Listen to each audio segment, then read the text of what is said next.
Welcome back to another video. Today we are going to talk about the muscles of the arm. So now these are the muscles that are found around the humerus that can be divided into an anterior and a posterior group.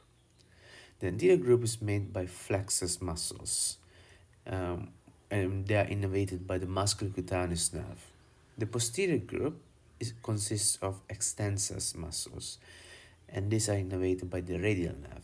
So now the anterior group is made by three muscles: the biceps brachii muscle, the coracobrachialis muscle, and the brachialis muscle, while the posterior group is made by the triceps brachii muscle. Let's have a look at the anterior group then. So this highlighted here is the biceps brachii muscle, which consists of two heads. So this one is the long head and this one is the short head. The long head originates from the supraglenoid tubercle of the scapula, while the short head originates from the coracoid process of the scapula.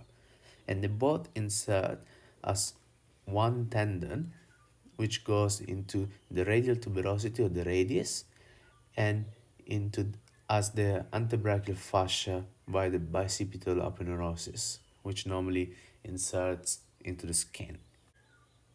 So then what are the functions of the biceps brachii?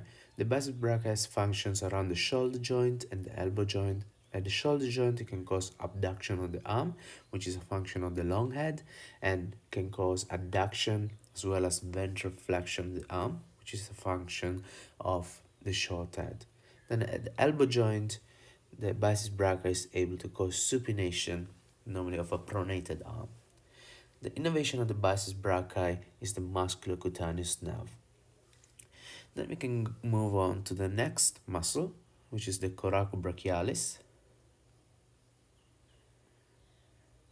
which is this one over here. Now the Coracobrachialis originates from the coracoid process of the scapula, and it inserts into the anteromedial surface of the humerus, which is basically the medial aspect of the humerus. So what are the functions of the Cracobrachialis? It causes adduction, it causes ventral flexion of the arm, and normally returns the arm into the middle position at rest. So after you move your arm around, the arm goes back into its anatomical position thanks to the Coracobrachialis.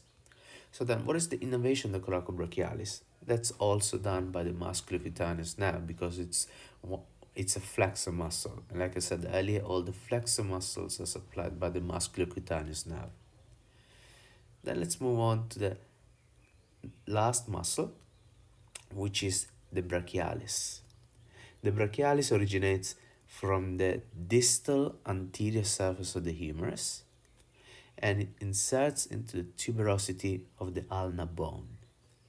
The function is flexion of the forearm, and again, because it's a flexor muscle, is innervated by the musculocutaneous nerve. Now, let's move on to the posterior muscles. So we mentioned that there is one muscle that makes the posterior compartment, and that's the triceps brachii muscle. Now, the triceps brachii muscle has three different origins because it has three different heads. Okay, so this one is the long head of the triceps, followed by the lateral head of the triceps, and then behind these two, we have the medial head of the triceps. Now, the long head originates from the infraglenoid tubercle of the scapula. So now you can see that the long head of the triceps originates from the infraglenoid tubercle, while the long head of the biceps brachii originates from the supraglenoid tubercle. So remember that.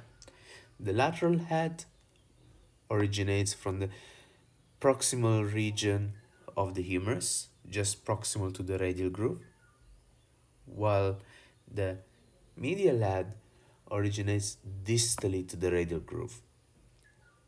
And all of these heads of the triceps join together to insert into the olecranon of the ulnar bone. Now the functions of the triceps are to cause extension of the forearm, and only the long head has one single function, which is adduction of the extended arm.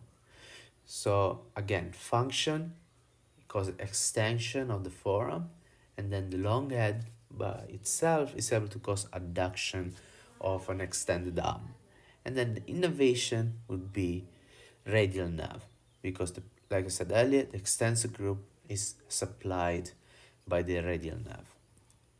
And so that concludes the muscles of the arm. Again, we have flexor muscles, we have extensor muscles. The flexor muscles are made by the biceps brachii, Coracobrachialis, and Brachialis, and they're all innervated by the musculocutaneous nerve, while the extensor group, which is made by the triceps brachii muscle, and that's innervated by the radial nerve. So that concludes today's video. If you guys enjoyed today's video, make sure to put a like or comment down below, and I'll see you guys in the next video.